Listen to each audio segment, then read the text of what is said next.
तर चला बघूया नारळी पौर्णिमा म्हणजे काय. तर तुमच्या डोक्यात प्रश्न पडला असेल, आपल्या जिल्ह्यात नारळी पौर्णिमा साजरी करत नाही. तर श्रावण महिन्यातील पौर्णिमा कोकणातील हा दिवस केवळ पौर्णिमेचा नाही, तर हा दिवस आहे समुद्राच्या आराधना करण्याचा. हा दिवस आहे नारळी पौर्णिमेचा.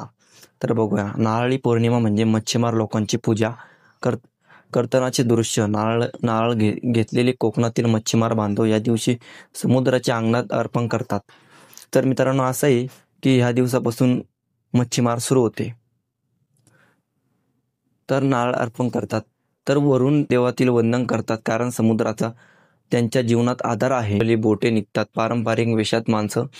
4 महिने पावसाळ्यामुळे मासेमारी ही बंद असते, पूर्णपणे बंद असते आणि इथूनच मासेमारी चालू होते नारळ पौर्णिमेपासून.